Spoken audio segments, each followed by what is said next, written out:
una puerta de estructura de poder de las tinieblas. Mira cómo opera Satanás, mira cómo opera. Así que me puse a estudiar y recordé esto porque en la Escuela Internacional de Ministerio, un hombre que es una eminencia en guerra espiritual nos enseñó esto a través de videos. Y me puse a investigar y allí entendí que esto, aquí en estos 3 versículos, se manifiesta una puerta de estructura de poder de las tinieblas. Y mire lo que pasó. Quiero decirle, quiero llevarlo al contexto de dónde sale puerta. Escuche, las puertas, a través de las puertas de estructura espiritual, Satanás establece jerarquías. Es decir, Satanás estaba estableciendo en la nación de Israel, entre los nobles de Judá, quería establecer ¿qué? Jerarquías. ¿Y jerarquías para qué? Para supervisar y controlar los acontecimientos en el mundo. En este contexto que estamos estudiando, lo que Satanás, ¿quién era el que estaba supervisando y controlando los acontecimientos en Jerusalén? Nehemías. Entonces Satanás no quería que fuera Nehemías porque Satanás sabía que Nehemías era un hombre con una comisión y una asignación del cielo. Él quería cambiar esa estructura de poder que estaba en Nehemías, que era el gobernador de Jerusalén, para Tobías, colocar a Tobías como gobernador. Y más adelante lo va a entender de dónde saco aquí haciendo la exégesis de este tema. Así que cuando usted lee, por ejemplo, cómo se manifiestan estas jerarquías a través de gobernadores, de principados y de potestades. Y mire que ahí en Daniel 10:13 usted lee que el arcángel, cuando se le presenta al profeta Daniel, le dice: Daniel, desde el momento que dispusiste a humillar tu corazón y orar en la presencia de Dios, fueron escuchadas tus palabras y yo vine para darte respuesta. Pero el príncipe de Persia, ¿qué quiere decir príncipe? Estaba hablando del principado de Persia, porque era el imperio persa el que iba a tomar dominio del reino en ese momento, de los reinos que habían en ese momento, y él lo que quería hacer era impedir que el rey que estaba en ese momento, que el rey Ciro, estableciera los decretos para que el templo fuese edificado. Mire cómo Satanás opera. Mire, todo lo que usted ve en lo natural es el resultado de lo que primero se da en lo espiritual. Pero aquel arcángel dice: pero el príncipe de Persia se me opuso. Es decir, el arcángel tuvo que luchar con él durante varios días, y algunos otros principados vinieron a ayudarle para impedir que el príncipe de las tinieblas de Persia fuese a ejercer opinión o voluntad en la vida del rey que dio el decreto para la edificación del muro. Así que, para hablar de los gobernadores de las tinieblas, la Biblia usa palabras como tronos, dominios, autoridades y gobernadores. Y gobernar tiene que ver con ejercer opinión o voluntad sobre otros. Gobernar tiene que ver con ejercer opinión o voluntad sobre otros. Y históricamente, en los contextos, las puertas eran el lugar donde los líderes se sentaban para adoptar las decisiones que gobernaban el pueblo. De ahí sacamos puertas de estructuras de poder. De allí es donde lo sacamos. Ahora, Satanás tiene el objetivo de infiltrar las estructuras de autoridad existentes para gobernar a través de ellos.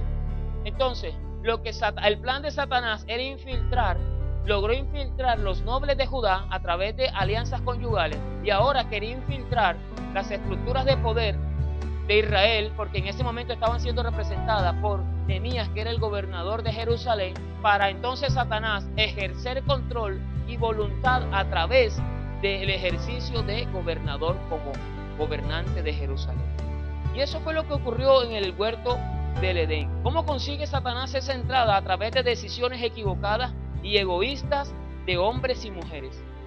Por eso es que Satanás, dice la Biblia, que es el príncipe de este siglo, y él gobierna en este mundo en los que todavía hacen parte del reino de las tinieblas.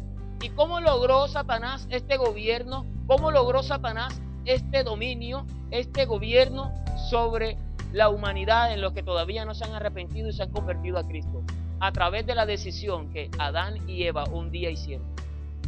Entonces, él influenció la decisión de Adán y Eva para comer del fruto del árbol de la ciencia del bien y del mal, y a través de haber influenciado, se metió porque en ese momento quienes gobernaban y quienes tenían la autoridad para sojuzgar la tierra y para ejercer dominio, y en la voluntad de Dios era que ellos ejercieran dominio y reino, Dios a través de ellos.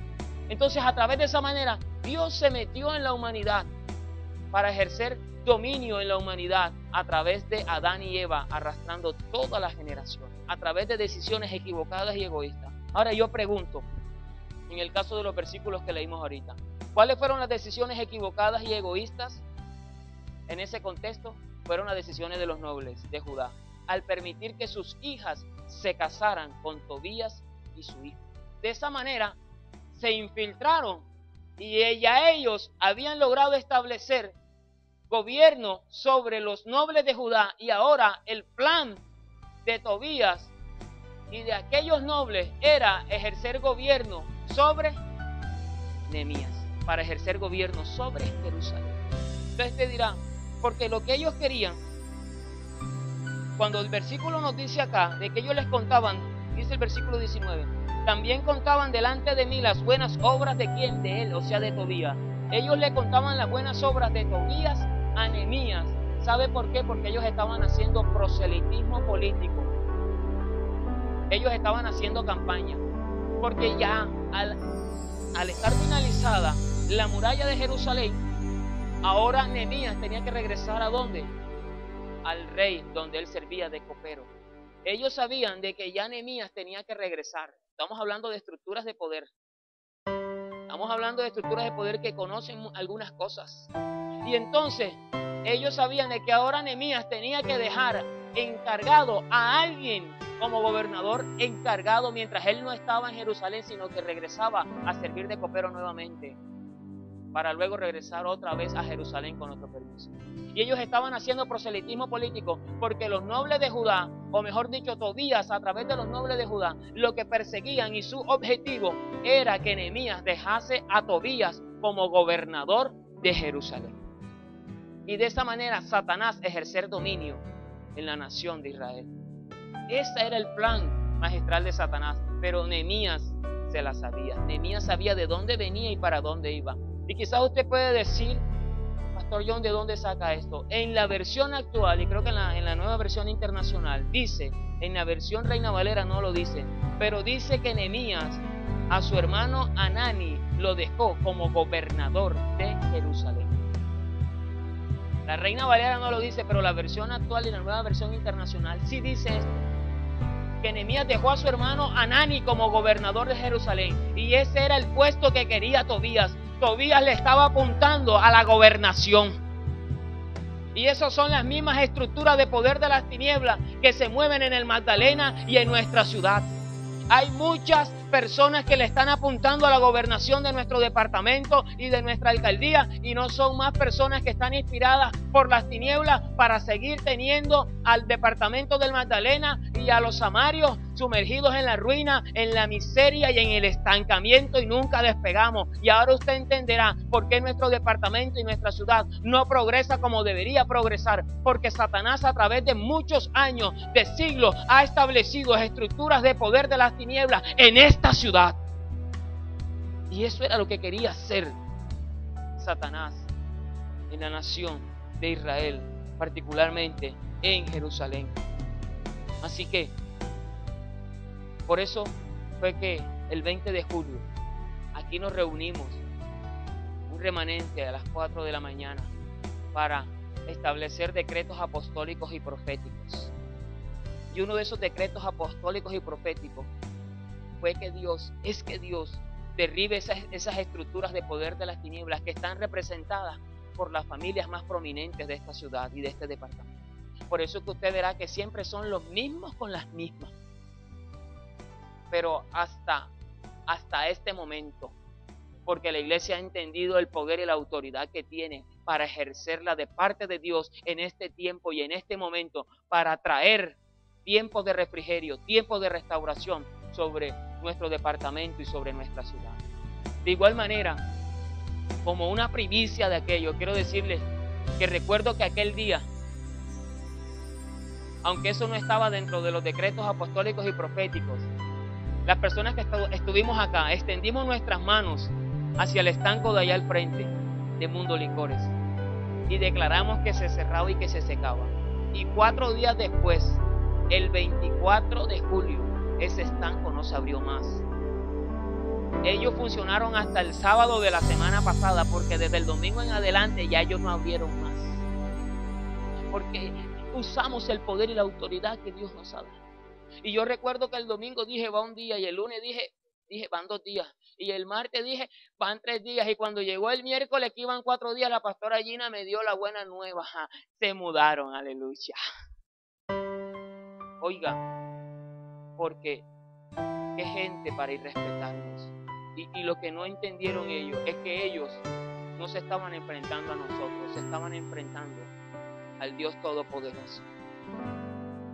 Así como le dijo Jesucristo, nuestro Señor Jesucristo, a Saulo: Saulo, Saulo, ¿por qué me persigues? Dura cosa es dar cosas contra el aguijón. Dura cosa le fue a Tobías y a toda su gente dar cosas contra el aguijón.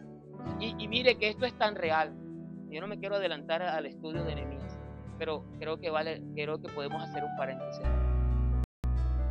Que Nehemías se fue para allá a ejercer de copero nuevamente, y cuando regresó había logrado infiltrar el templo de Dios. Oiga, ese Tobías, qué cabezón, oiga, el diablo no se cansa. Por eso está, pero yo estoy seguro que si Nehemías hubiese estado allí, Nehemías no se deja meter ese gol que se dejó meter el sumo sacerdote Eliasib. Y no solamente eso, sino que siguieron casándose con personas extranjeras en yugo desigual. Por eso entiendo, cuando yo estudié esto, entendí por qué enérgicamente dice la Escritura que Nehemías los cogió del pelo y les hacía por el moño. ¿Por qué? ¿Por qué? Oiga, ¿hasta cuándo? Yo creo que nosotros como necesitamos que Dios levante gente así, que nos coja del pelo y nos diga ¿hasta cuándo? Así como le pasa a usted con sus hijos también. ¿Cuándo vas a entender? Pero no por la clase de matemática, no estoy hablando de eso. Estoy hablando de otras cositas que hacen nuestros hijos. Oiga, Nehemías no podía entender todo lo que él hizo, todo lo que él batalló, todo lo que él luchó, a todo lo que él se enfrentó. Se ausenta por un tiempo y regresa que se habían dejado meter un gol y olímpico. ¿Se da cuenta cómo Satanás es reiterativo y quiere infiltrarnos y quiere ejercer dominio sobre nuestra vida, su gobierno? ¿Ven? Así que mi último punto para terminar es que provisión para lograr el propósito completo de Dios. Quiero decirle que Nehemías era un visionario. Nehemías tenía la capacidad no solamente de ver en el túnel, sino a través del túnel. Quiero decirle que la construcción del muro no era la asignación final de Nehemías. Nehemías entendió que el muro era el medio para el cambio o la reforma de los israelitas. Con esto entiendo que la asignación que Dios le dio a Nehemías no era construir el muro solamente, era traer reforma, era traer restauración, edificación y avivamiento a la nación de Israel. Esa era su asignación total.